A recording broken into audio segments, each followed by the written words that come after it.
That's good.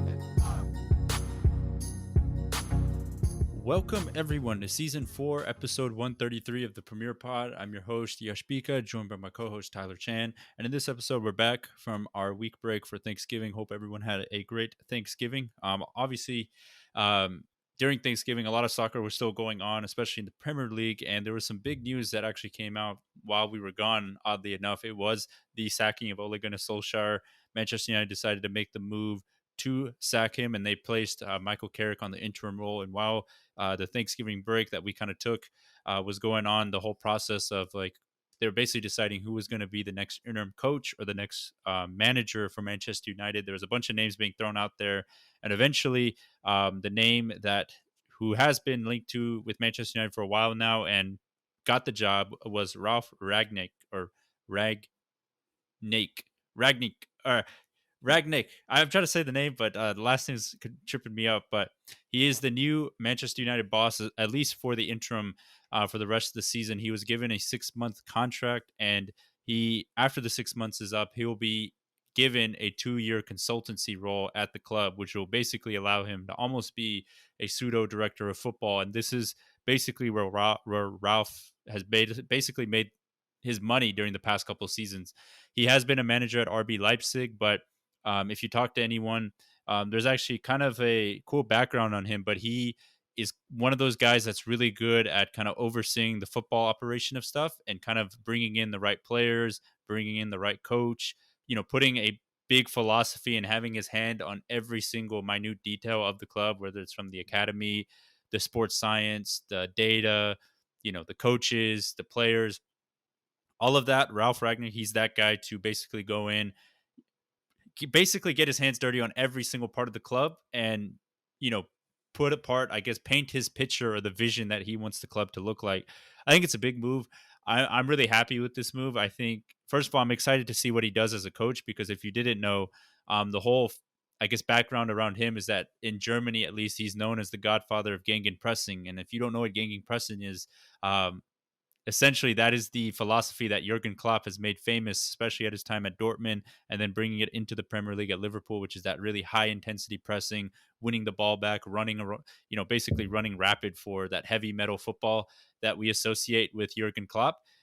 It has come from Ralph Ragnick, and he has had his philosophy, and he's had his hand in some of the best German coaches out there, especially the likes of Thomas Tuchel, who just recently won the Champions League with Chelsea. So both Tuchel and Klopp have gotten a lot of support, and I guess a lot of their tactical ideation and kind of philosophy from Ralph Ragnick.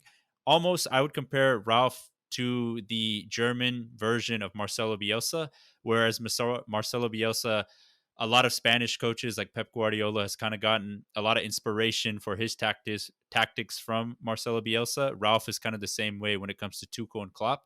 So I'm really interested to see how Ralph kind of comes in with this new style of this gegenpressing and this high intensity football. And I think this is just a big benefit for the squad, because as we've seen, this United squad is very talented, but it is missing, for the longest time under Ole Gunnar Solskjaer, was missing that very, I guess, tactical frame of setting up the style of play. So not just playing off the cuff and just relying on individual talent, but actually having a pure, solid, well-trusted game plan and just rolling with it. And I think a squad with this much talent, given that game plan, I think the expectation is high again. I think they can achieve a lot with this new manager. So I'm really excited to see what United look like, especially under the eye of an astute tactician such as Ralph Ragnick. And you can see Yesh is very excited. Like Yeah. he's over the moon with this kind of move, because it's been a long time coming. Basically, it's been, when is Ollie gonna leave? Even we had like a previous episode just titled Ollie Out, like not Yeah. too long ago, and finally happened. Of course, over Thanksgiving, when we're like, all right, Let's take a break. like nothing's gonna happen, right? It's like we're just gonna, take a Thanksgiving break and then we'll just come back. It's like, nope, that's when he gets sacked. And then Michael Carrick, he had a pretty decent run, 3 games. And Ralph Rudnick, like out of nowhere. But as you said, yeah, Michael Carrick actually was kind of surprising. But I feel like you don't want to fall into that fool's gold again, where it's like, oh, the interim manager did all right. Maybe you can stay a little longer. Yeah. That'd be like Ole Gunnar Solskjaer 2.0. So yeah. No, I say like real quickly on Michael Carrick, he did the club did announce that he was actually stepping down as first team coach, so he won't actually be involved as assistant coach or anywhere near with the first team. So after 15 years as a club, as a coach and player, Michael Carrick is leaving, and obviously he's a United legend through and through. Been part of the best run of United squads, won the Champions League, won multiple Premier Leagues, but. Uh, I will say that I actually think Michael Carrick actually might have a future as a coach somewhere. Um, you know, if it's Manchester United, I don't know, but definitely a future as a head coach or a manager at a smaller club or kind of developing his ranks because from what we saw from those first three games with against Villarreal, where they had to go into a hostile environment, basically won to get the UEFA Champions League round of 16 qualification. Went to Stamford Bridge, a really tough place to play, and managed to get a point there, and then beat Arsenal at home. I think there were some traits we saw, like a good manager there. I think he definitely does need to, kind of build up some more experience, but I think he has the traits to be a really good manager someday in the future. Mhm. He had his kind of CV put out there, like his Yeah, resume with these 3 games, but at the same time, I will say they got a little lucky with some of these results. Like, Man U didn't really look the best in these 3 games. They yeah, looked a little rejuvenated where it's like, "Oh, there's a new voice." Give a little bit of that new manager boost coming through, but at the same yeah. time. I will say though, it was tough because it wasn't a complete revamp of the coaching situation, so he did have to, I guess, in a sense, kind of when Solskjaer left, the squad was really out of confidence and kind of in shambles. So he had to kind of do his best to pick up the pieces and just roll from there. So there was moments of okay, he definitely has a future of like whether he gets a job somewhere else, maybe in building his CV at the Championship or in the Scottish Premier League or something like that, and then moving on from there. But yeah, I think a lot of United fans were also pretty impressed for what he was able to do with such short notice, given how bad the results were before he was named interim manager with Mhm. Solskjaer, at least. Rangers just lost their manager, so Yeah, I assume they already have a new one, but yeah, if Michael Carrick wants a new gig and Rangers is still open, you think they can take another Premier League legend. So there we go. But hearing the news altogether of just Ole Gunnar Solskjaer being sacked, it was kind of like that Carragher and Thierry Henry meme, where when Liverpool sacked Brendan Rodgers and Sky Sports had the news break out with Thierry Henry and Jamie Carragher live. Like Thierry Henry kind of looked at Jamie Carragher and kind of put his hand on his thigh as if like something big is about to happen, and Jamie Carragher just staring like dead eyed into the camera, like this is like a big move. yeah, I basically sent that same thing to Yush, and I was like, "This is your moment. Like, it's finally happening." And now you're getting like you're basically your own Klopp at this point. Klopp himself said in the press conference after one of the games where after hearing the news of Ralph Radnick going to Manchester United, he was like, "This is a great manager to have in the Premier League, but it's bad news for all the other teams. It's not great. Like this is it's not great for other coaches because he's going to be really good, and he's going to bring, as a lot of other pundits have said in the past few days, is that he's going to bring a plan as opposed to under Ole Gunnar Solskjaer. I felt like every single week was kind of like, all right, how are we going to get by? How are we going to get this dub this time? How yeah, are we going to get away with this?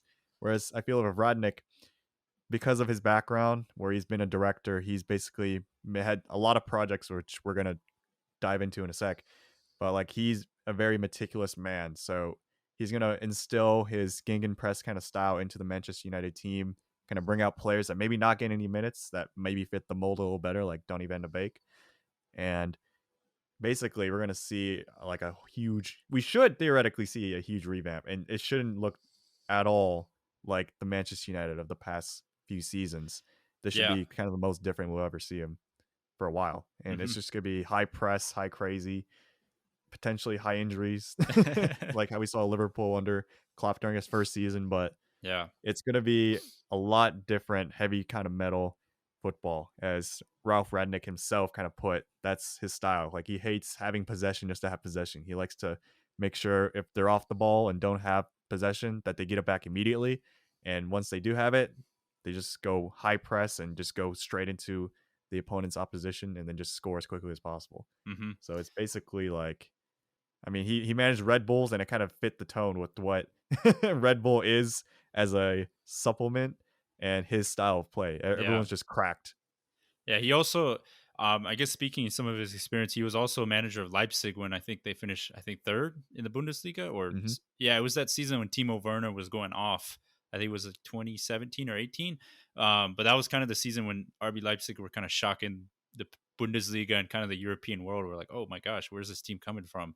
But beyond that, I believe he was a manager at Schalke, right? When they actually did Yep. reach the semifinals in the Champions League, where they actually faced Manchester United and got beat by them that year. They made it to the Champions League semifinal, but his hand coaching is really impressive. But I think I mentioned this before, but I think a lot of fans, Manchester United fans and pundits have been saying is that beyond his 6 month role as just head coach, they're really excited to see what he can bring in those 2 years as a consultant, in a consultancy role at Manchester United, because that's ultimately why he decided to take on the job. Because initially there was rumors that United offered him just the interim 6 month role, and he declined because he was the head of sporting development at Lokomotiv Moscow. But as Tyler has mentioned, this is a type of manager, a type of person that's really meticulous and kind of a, um, I wouldn't say nitpicker, but more of a someone Control that freak.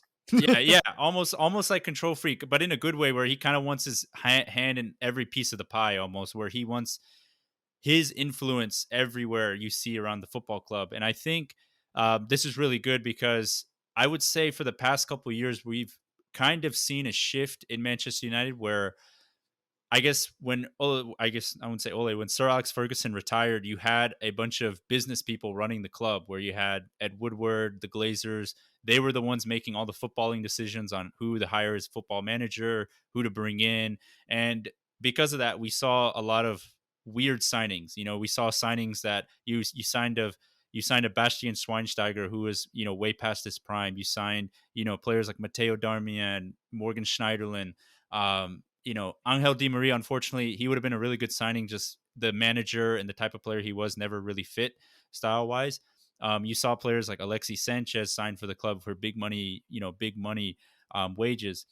But I would say recently, since Solskjaer has come in, you've signed a, I guess, almost seen a flip from that philosophy where Solskjaer has kind of targeted more younger players in the prime. Obviously, Ronaldo coming in, that was kind of the one signing that was Exception. out there, but Yeah. that's you have a chance to sign one of the greatest players in the world or of all time, so you have to go for that. But you see the likes of Harry Maguire, Rafael Varane, Jadon Sancho.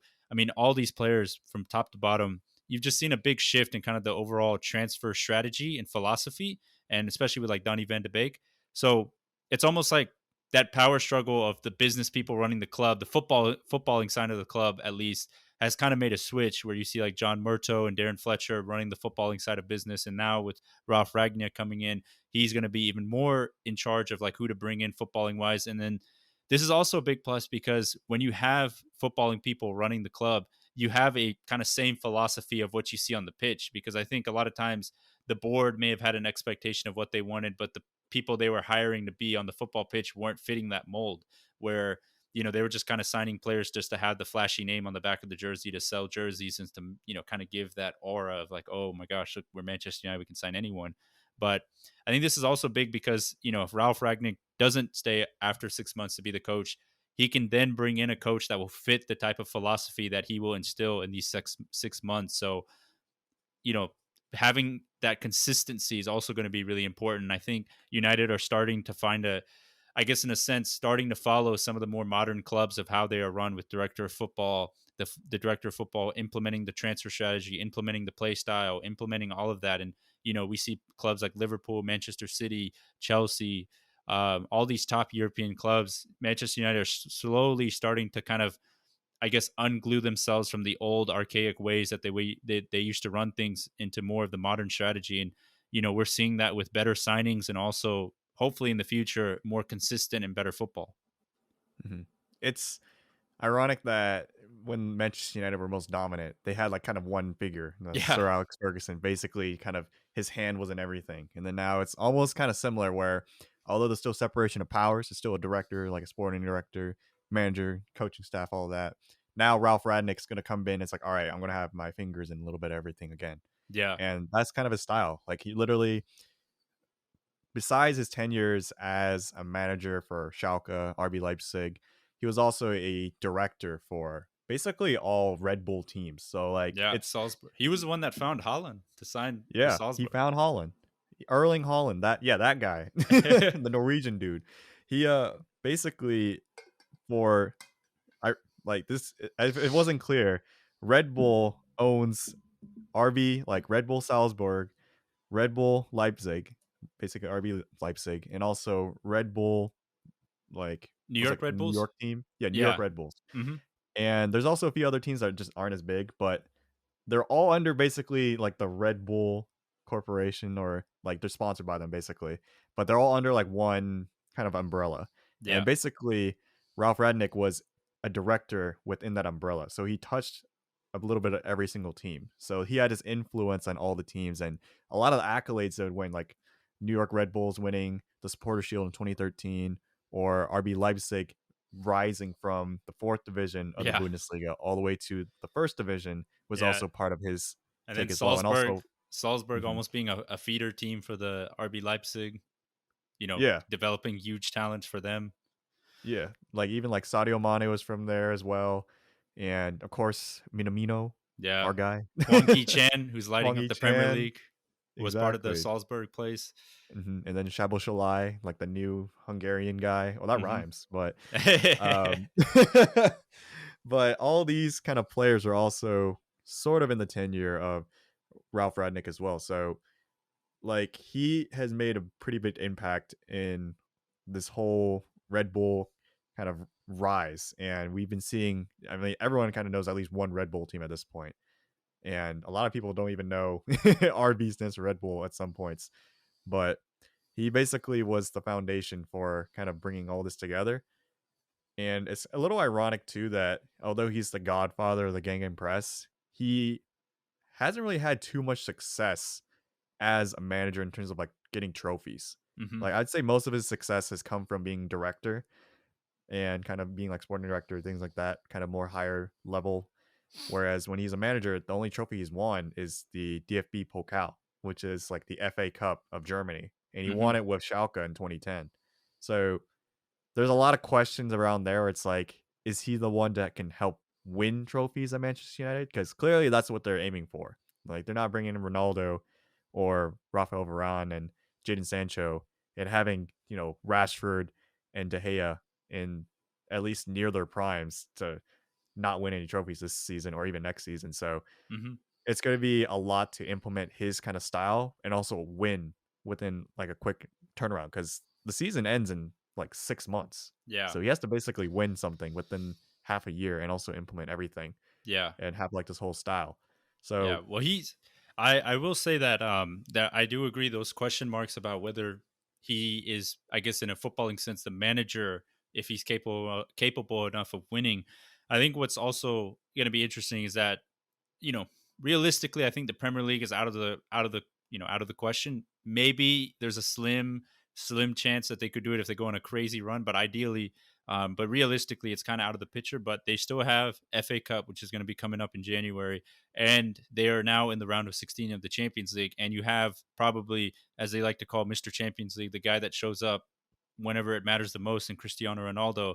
And what we've seen before in the Champions League is that sometimes, I'm not saying this is all the time, but sometimes we've seen teams win it when it's not really, I guess, a overall dominant team display. It's oftentimes sometimes the moments that matter the most in the Champions League because you can be the best team in the world as Barcelona in 2012, but then you have Chelsea with Fernando Torres come out of nowhere, get a game-winning goal, and they end up going through. Even though most people say that Barcelona team probably was one of the best of all time, ever, but they ended up losing in the semifinals. So, and we saw with Real Madrid under Zinedine Zidane, where they weren't totally convincing for all three of those years, but they somehow still found a way to make it to the final and win it. And that was oftentimes due to the big time players they had in their squad.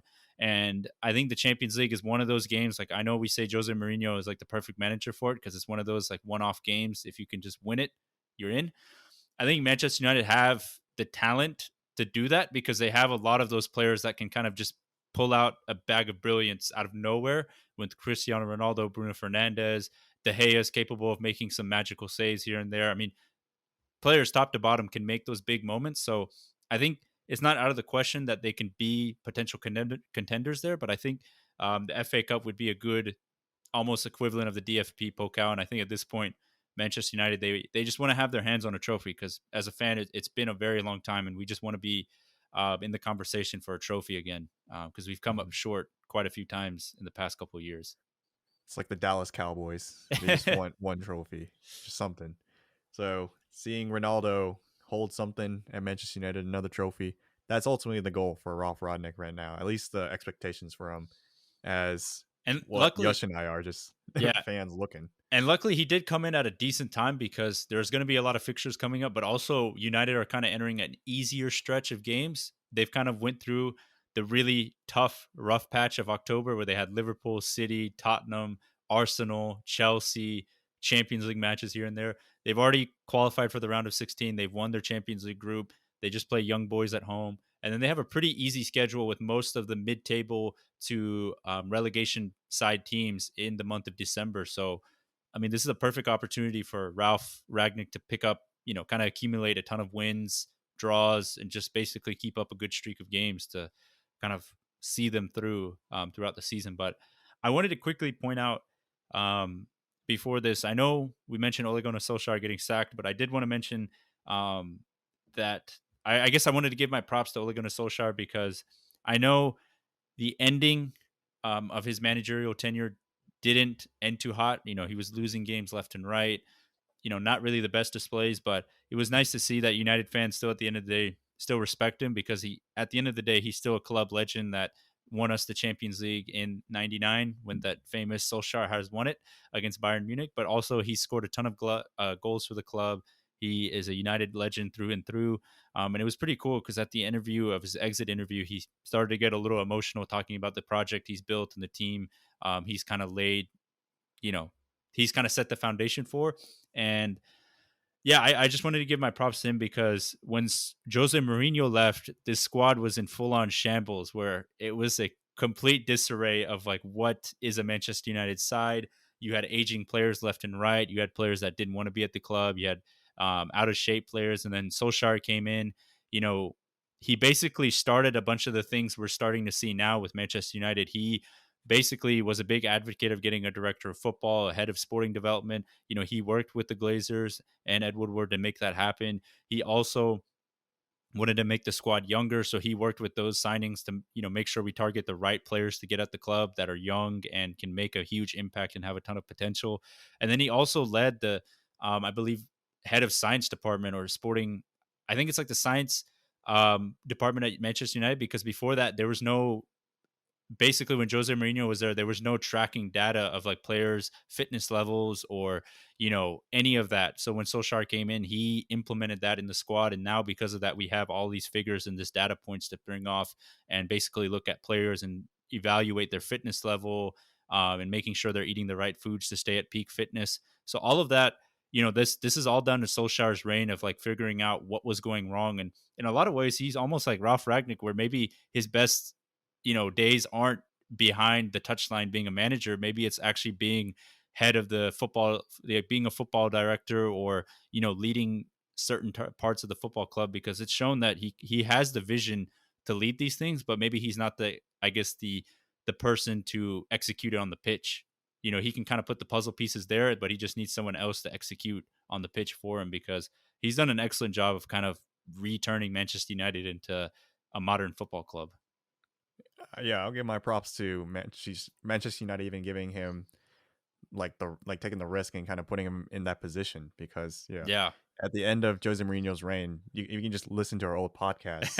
It's just Yush is just it's a rant every single week. It's like, oh, this club is in shambles, mate. We have too much dead wood and all this needs Yeah. to change. And I feel like Ole Gunnar Solskjaer, the standard for Manchester United was always there, was always high, but at least he could help bring the team to at least remind everyone it's like, all right, we can actually attain these standards again, and kind of almost reached it at times. Like they got second place last season, and Yeah. like even 3 years ago, like no one would have thought it's like, all right, they can be title contenders eventually. And even to this season, I was even anticipating with Ronaldo coming in and Varane coming in. And I was like, all right, they have a chance. They have a really good chance. It's Yeah. now And someone else to do it, and it's yeah. Ralph. And So, it's interesting too because like you made a good point when Jose Mourinho left. I was complaining a lot about deadwood players. You got to get all the garbage out. But when Solskjaer left, yeah, it was just a really terrible run of form, and it just wasn't working out. But in a lot of ways, you can't really look at too many of the United players now and be like, those players need to leave the club. It's just a fact of they weren't getting coached properly and weren't reaching their potentials. And I think that is a huge difference in what Solskjaer was able to bring. I know he didn't bring the trophies like Mourinho did, but he left the club in a much positive and a much more stable state than Mourinho did when he just kind of blew up everything and left. mhm. If this is like a relay race, I feel like this baton that he's handing off to Ralph Radnick is not the last. Radnick's not the last dude. I feel like he's not the one to put it over the finish line. It might be someone else, but I feel like with Radnick, it'd be the right step. And I feel like Ole Gunnar Solskjaer for like the past few months, it's like he just kind of overran. He's like he should have handed off the baton a little sooner, but it's because I don't know. He was in tears during his exit interviews and things like that. But I mean, I feel like he made some really good progress. Whereas under Jose Mourinho, they won a few trophies. I will say they won the Yeah. Europa League, they won the treble, Yeah. the cheese treble right there. But Yeah. they got to win a legit trophy. So I think future's bright, and we'll see. I want to ask you, Yush, where do you see them finishing in the Premier League now, without any game under Ralph Rangnick yet? And also, where do you see them finishing for like the other competitions? Like, do you see which competition, if any, do you see them winning or even getting close to a final? That's a good question. I think now that he's come in, I actually think top four. I think finishing in the fourth place is actually attainable because, as we've seen with Arsenal, they're starting to slip up a little bit. They're not the quote unquote invincibles. I know we never said they were invincibles, but we were hyping them up to eventually keep on that run. But Mikel Arteta is still yet kind of unproven in that sense. I think Antonio Conte has given Tottenham a new form of life, and they're definitely going to be in that fourth place conversation. So is West Ham, but with Manchester United's quality, I think they have the most quality out of those three teams, and with a proper coach, I think they can do enough to get into that fourth place spot. And in terms of Champions League, I mean, I may sound really crazy. It's slim chance, but I think they could actually go in there and win it because I think the pieces are there of the squad that they have the quality there. And I look at Chelsea when Frank Lampard left. Did anyone actually think Chelsea could win the Champions League? I mean, No, yeah, not even. I don't think even us. It's like yeah. we're just like no way. Yeah, I mean, no one thought, and then Tuchel came in, put a game plan in, basically transformed Antonio Rudiger and Andreas Christensen into kind of quality defenders, and just transform that squad top to bottom. And I think Ralph Ragnick can kind of have that same sort of influence where he can bring out the best out of certain players and then do enough to keep the squad going. And then you have Ronaldo, who has made his money in the Champions League, so he can continue to come up with clutch goals every now and again. So I think they have a shot. I think just like any of the last 16 teams, I think they're up there with having a better shot at winning it.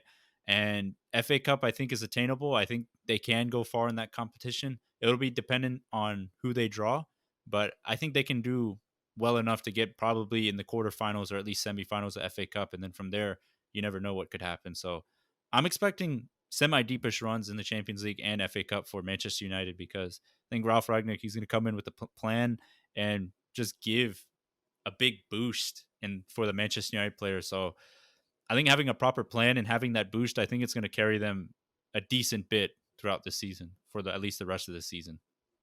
I think the expectations for Manchester United are pretty spot on for what you just said too. Is at least get top four in the Premier League and then win one of these competitions. And I feel like the one question I would have is under Ralph Radnick, you're probably going to go with a Gegenpress, obviously, but are certain players that are cornerstones of the team like Ronaldo, you probably ain't going to press. Yeah. So But he you're gonna have hasn't to pressed adjust in for that. years, though. Yeah, He hasn't he's pressed in it's years. he's an old man. You're Yeah. gonna give him a break. He's like 36, 37. So that's the only thing you probably have to kind of worry about. But I mean, he's also Ronaldo, so he'll definitely get you the goals, the clutch goals when you need them.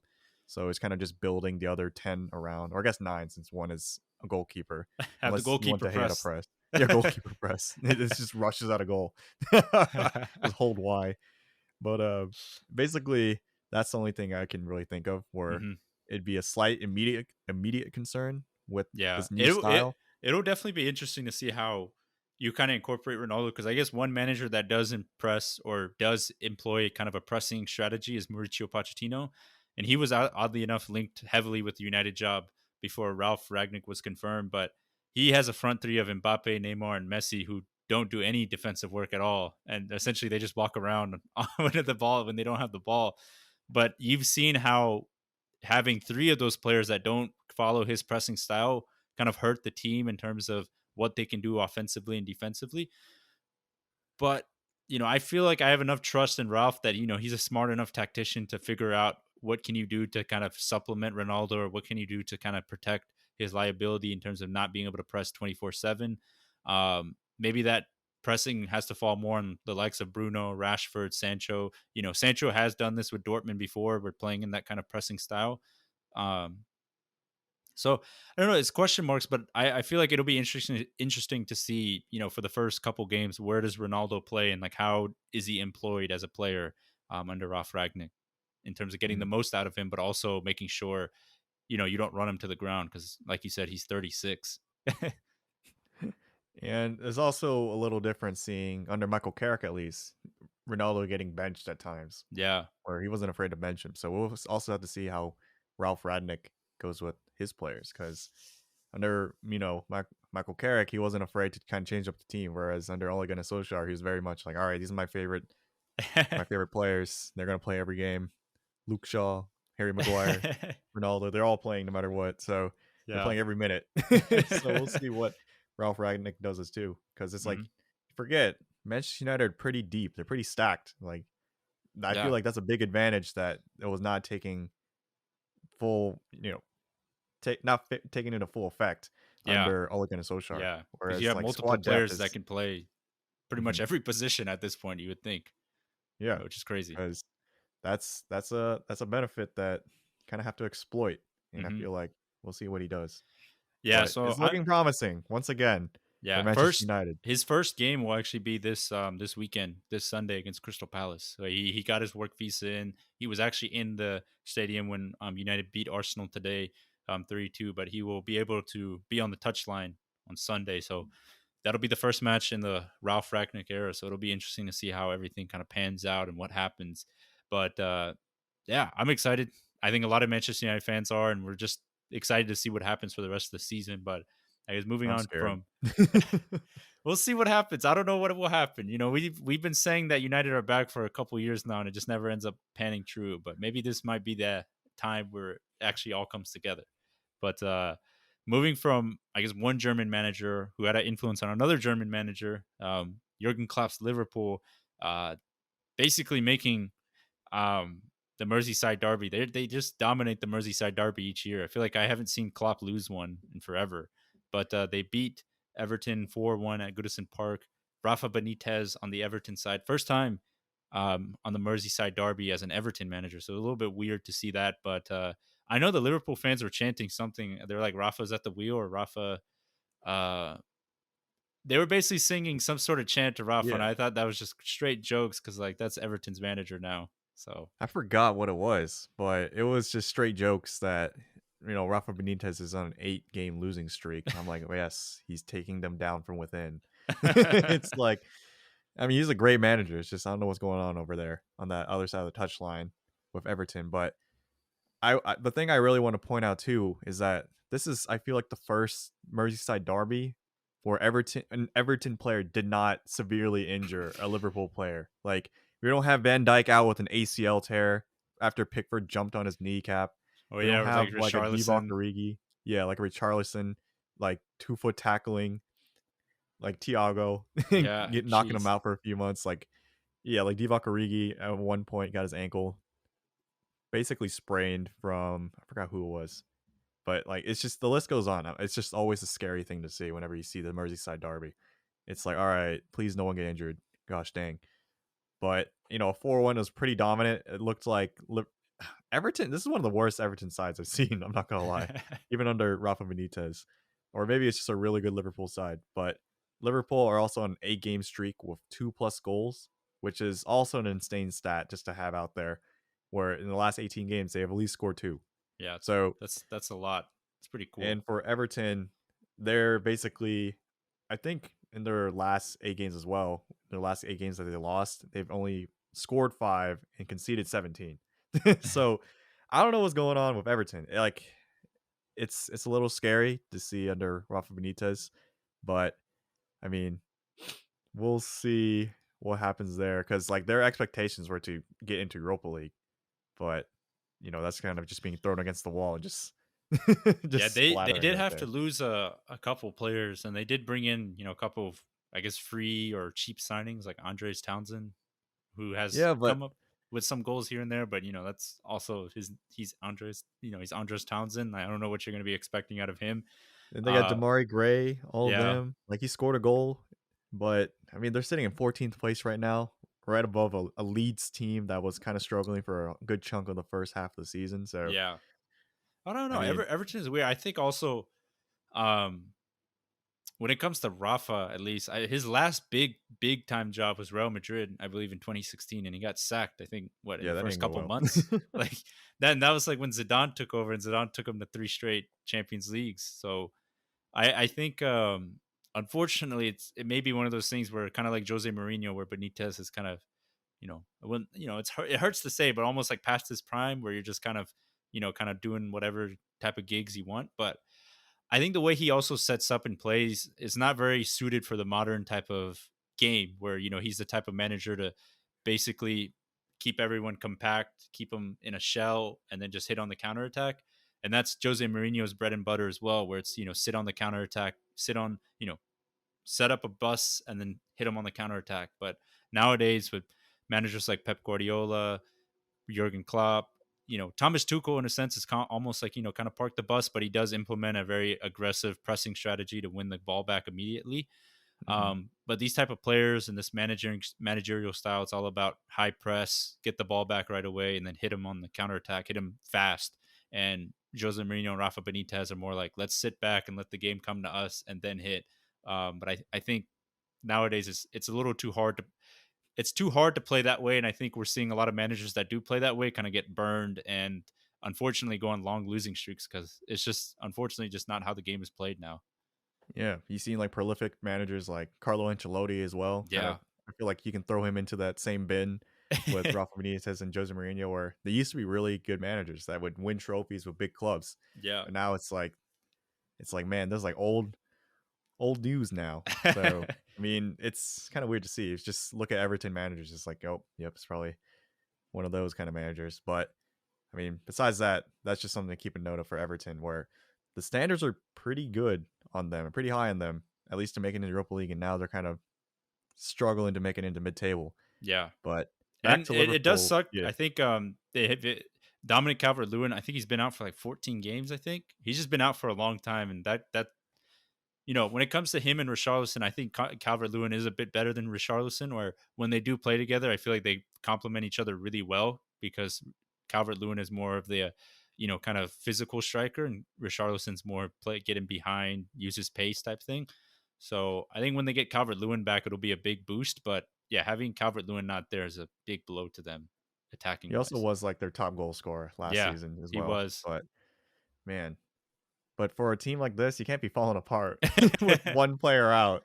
Come Yeah. on, man. So it's Even with their whole defense is basically still the same. mhm. So it's like something's not right. It's just it was kind of eye opening to see like a Merseyside derby like that so one sided to the point where it's like Well, Liverpool you could also see really good. So they're also really good, but like yeah. dang, you saw Everton fans just leave.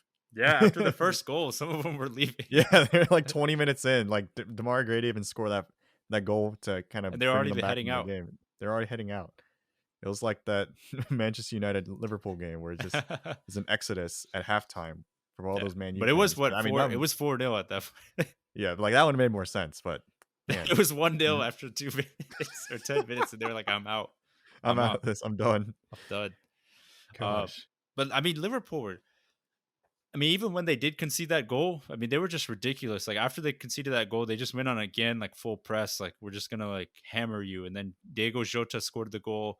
I think someone made a joke. They're like, I don't think Diego Jota has like a weak foot. Like, he doesn't. he Five just stars, five scores. star weak foot. Yeah, he just scores from everywhere, like left foot, right foot headers. I mean, the little guy just comes up with goals. And I think Jurgen Klopp made a comment that, he has all the qualities to be almost, did he say Liverpool legend or just a really great Liverpool goal scorer? Um, Jurgen Klopp said something like that in the presser where he just has all the qualities to be, a top class player. And he's showing that. I think, when they bought him from Wolves, he had flashes of that last season, but he's really kind of put together a more consistent run of just goals and assists and being an impact player, especially when Firmino's been out. Mhm. I feel like Diogo Jota is one of those players that does all the basic things right. He's like, all right, you should do at least this really well at a minimum level playing for like professional Yeah. football. And I feel like Diogo Jota has everything on that on a T. Whereas like if like growing up, people always be like, who would you look at? Which kind of players would you look at to see how to play well and like what you should do tactically in your as a player and how you should play kind of safe or not safe, but like what's like the best practice of how to do something? And then people would be like, yeah, just watch Xavi play for Yeah. Barcelona. It's like he knows where to always be. Like he plays the right pass every time. Like he doesn't do anything dumb. He's always standing in the right spot, playing the right ball. So like Diogo Jota, I feel like right now he does everything right, and then it kind of makes him a little underrated at times too, because like we never put him in like the top of anything. Like he's getting the goals, he's doing everything that Liverpool needs, but he's never like above or even in the same tier as Salah or Mane. So Hmm. that's just the thing. Yeah. He's And even still like just 82 rated in FIFA. yeah, and he's also a really good FIFA player. He's like one of the best in the world. He Yeah, like last week actually he had to quit his FIFA tournament midweek or mid game so he could get ready for the game. Liverpool's like actual Premier League game, and he did score that game, and he hit a FIFA celebration after scoring. So um, sometimes it's he not did the fair.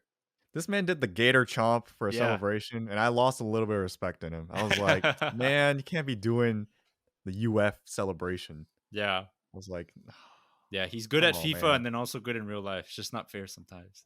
I know. It's so meta just to see him controlling himself in a video game. And he's good in both. It's some crazy things.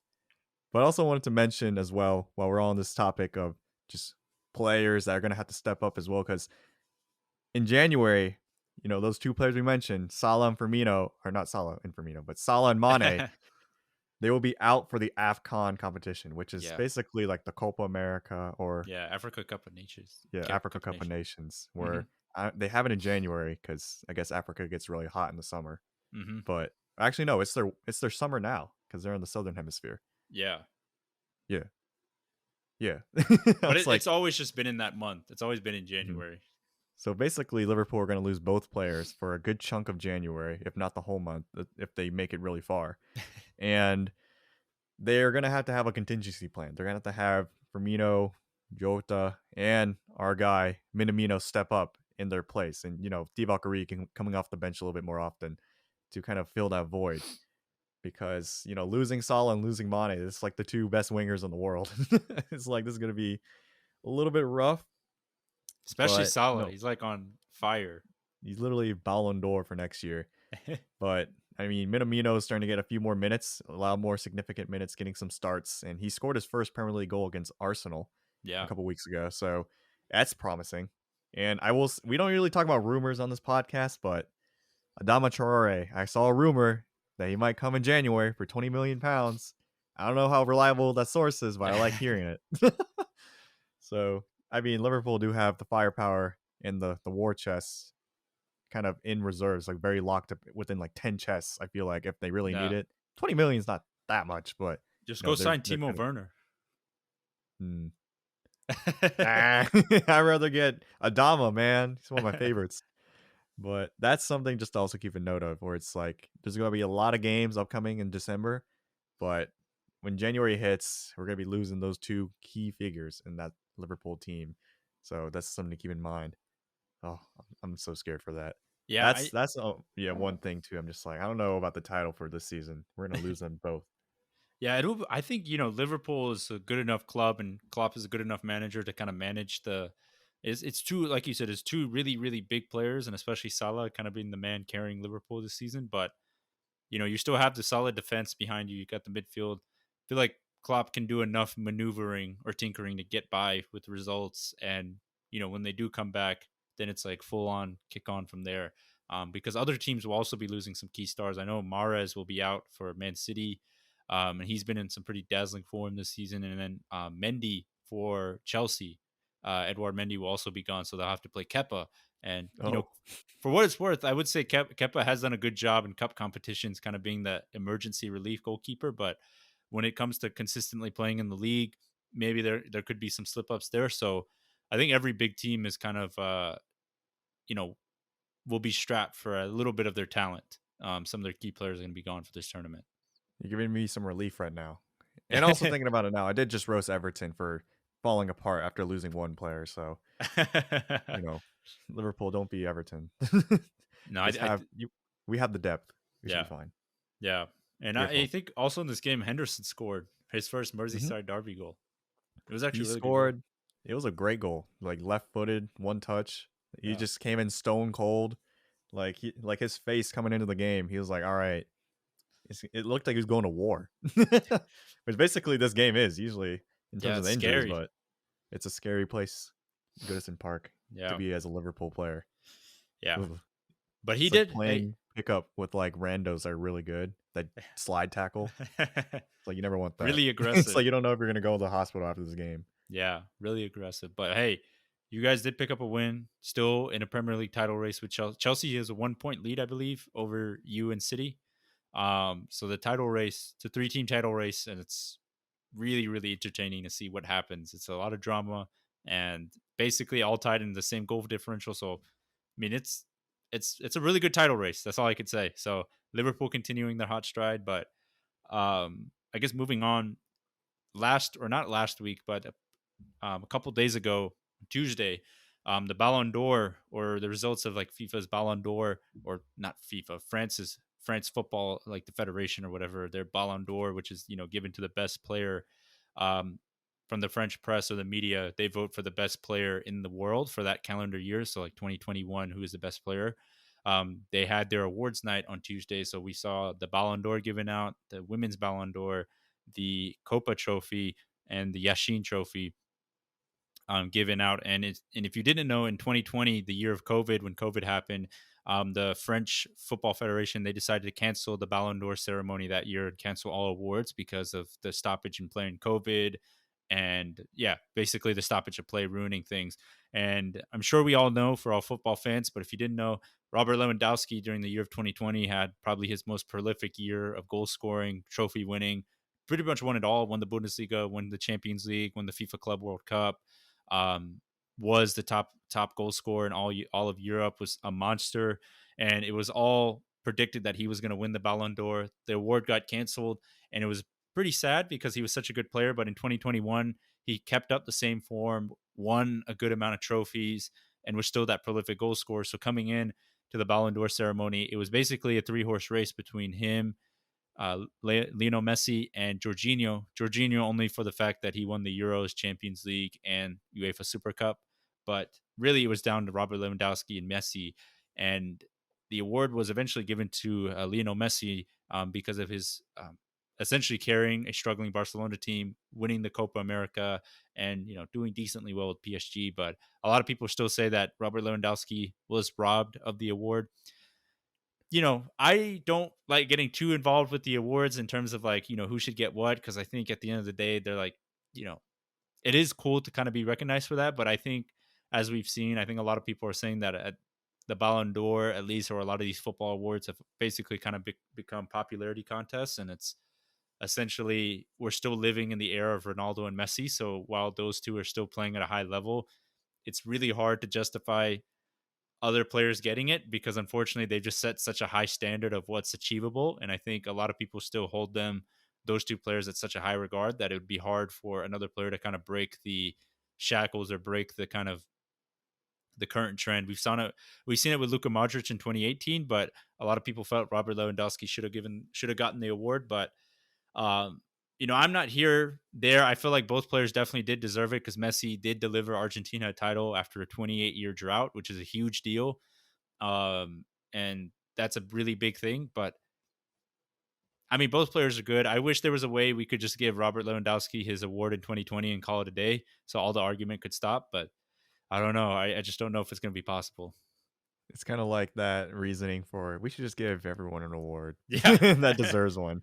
And sometimes sometimes you're a Robert Lewandowski who's just Yeah. Polish and couldn't really do much in the Euros, and that's the deal breaker, honestly, for Hmm. why I think Messi won the Ballon d'Or for this season. Because Robert Lewandowski, although I would say he got a little snubbed, I'm a big Messi fan, obviously. Shout out to all the 5'7" people out there, but I mean, for Robert Lewandowski, it's just kind of his situation where it's like he could win almost everything he could have for club, but for country, that's Yeah. where it kind of fell apart. Whereas for Messi, for club, it wasn't that great, but for country, he basically did something phenomenal. He did something historical, and I think that was the main difference. And he's also Lionel Messi, so who knows? If we just didn't know who this man was and just kind of looked at the season objectively, maybe it would have been a little different. But I think you still gotta give props. Lionel Messi winning the seventh Ballon d'Or in his career, and now broke his own record for most Ballon d'Ors won by one Yeah. player. Yeah, I mean, he So already broke it with 6. Now he has 7, so he has 2 yeah, more than I think Ronaldo only has 5. hmm So you know, that's a lot. And that whether we see another player or another 2 players like Messi and Ronaldo ever again, kind of competing at such a high level consistently. I mean, I just don't know if we're going to see it because we were actually talking, I think, before the show. You we're starting to see, or we have seen a lot of players like Fernando Torres level where they're at the peak of their powers for 3 years, and then I don't know what happens. They just completely fall off a cliff or a ladder. Like Alexis Sanchez was in the same boat of 3 years of dominance and then just falls off. Mesut Ozil was kind of like that. Um, we've just seen so many players where 2 or 3 years they're really good and then they just kind of bounce off. Or we see players like Modric or Cruz where they're consistently good, but you know they play at a really high level, but they're not you know, being extraterrestrial, whether that's because Messi and Ronaldo have set that such a high bar that, maybe we're just comparing unrealistic statistics from people. I don't know. They've just set such a high bar that I don't know if it'll ever be achieved again from like 2 players. I don't think we'll see two players like this in the same generation again. In Yeah. our At least in our lifetime. Like I think that's just my key because like we literally put them in the same conversation as Every year. yeah every year, and then like if you think about it, it'd be like we compare them to like Pele, Johan Cruyff, like the all-time greats like Maradona. So, Yeah. but you don't hear us talking about like Mbappe in Holland like that. It's just like, oh, they're going to be really good, but they're not going to be like insane like Messi and Ronaldo. So I think this might be the coming to an end for at least these two folks because they're also sustained this kind of level for so many years. Like they've Yeah. been at this insane superstar level for Since the like past like 15 years. 2008. Like They both 2008 was the first year Ronaldo won the Ballon d'Or, and then after that mhm. Messi won it. But even before then, they were doing this in 2006, 04, 05. It's crazy. Yeah, as like 18, 19 year olds, they're like making huge strides, and now at 34, 37 years old, they're still Crazy. doing, not as high, but they're still a lot better than a lot of other players in the world, Yeah, even in their primes. So, I mean, that's, I give some credit to there. So, Lionel Messi wins Ballon d'Or. yeah. And I then was gonna say that Ronaldo he finished sixth in the voting, but what was interesting was Neymar. I think he finished 19th or 13th in the voting. Um, there's but 19th. yeah, he finished pretty low, or he finished like decently high. But a lot of people felt like that was kind of not very well deserved. And what was Yeah, no one interesting, likes him, I guess. yeah, he hasn't finished in the top 3 since he joined PSG. And I don't know, man. I think Neymar was caught. I'll say this real quickly. I think Neymar was caught in a weird in between of like he was caught in the peak years of Ronaldo and Messi, so it'd be really hard for him to win the Ballon d'Or. But I don't know. Maybe when we look back on his career, he might be one of those players that we look back and like, what if he just gave a little bit more of like what could have been if he didn't get hurt as much, with injuries and everything. I think that's one of the things because he definitely has the talent level of those two, but he just gets hurt way too often. And there's just been, I don't know, something off every now and again with him, even though he's really talented player. He's a really talented player, but just something, it just never all comes together for some reason. I feel like anytime he's put as the big man, to lead Brazil or to lead a team like PSG, he just doesn't have that gene. I feel like Yeah. to make it all the way and win the whole dang thing. Hmm. And he's always in Messi's shadow, some way somehow. Even at PSG now, Messi comes back from Barcelona, still in his shadow. So there's no escaping it. Hmm. But man, I also do want to say the player with the most votes for Ballon d'Or that was a goalkeeper was Ali Sun. So I Oh was happy yeah, about that. true. Ali That's Sun, true. baby. Yeah, so Ballon d'Or, it was a big topic of conversation, and it will continue to be because there are definitely going to be a lot of people saying Lewandowski should have won it. But beyond that, in the women's, who won the women's Ballon d'Or was Alexia Putellas. She's actually a midfielder for Barcelona's women's team, and she's actually, I think she was part of the academy, so she's been Barcelona, like born and bred. And what was interesting is like Barcelona was the first team, or the club is the first club for the men's and women's to basically have a Ballon d'Or winner on the men's and women's side, and for the men's and women's team to win a treble. So Barcelona are doing some big things club wise, even though their men's team is struggling financially. They still making strides on both sides of the game. But Pedri won the Copa Trophy, which is a trophy given to the best young player. But this time, unlike the Golden Boy, this one's actually decided by former Ballon d'Or winners. So Pedri won that, and then the Yashin Trophy was given to Donnarumma. A lot of people felt like Edouard Mendy was robbed of that trophy after his really good year with Chelsea in the league and the Champions League, but ultimately went to Donnarumma for the Euro, his performance in the Euro. So I don't know, it's a toss up there, but yeah, I know the trophies had some people a little bit heated in the conversations. I mean, it's really are those competitions, those international competitions that make that big difference. Exactly. I guess it's really like if you think about it, when you think of a global scale, more people probably watch those international competitions, like average folks, than probably club. So that's also probably why there might be a little Yeah. bit more weight. Because like you can probably think the average person probably watched at least one Euros game. Or if you watch, yes, it's like, have you watched a Premier League game yet? It's like, nope. So it's probably like situations like that where Hmm. it's like they had a little bit more eyes on there. But you know, give some We'll see. congrats to Pedri and Yeah. Donnarumma and Patelis. Yeah. There we go. So, we have to give props there. But I guess moving on to the last section, the preview section, pretty decent games. But to start off, we have West Ham Chelsea, which are the first game on Saturday morning, 7:30 in the morning. West Ham, fourth place, or in the fifth place right now. Chelsea, top of the league. West Ham slipped up a little bit, but they're still a tough outing. Chelsea slipped up against Manchester United with the draw at home at Stamford Bridge, but they did pick up a win recently against Watford.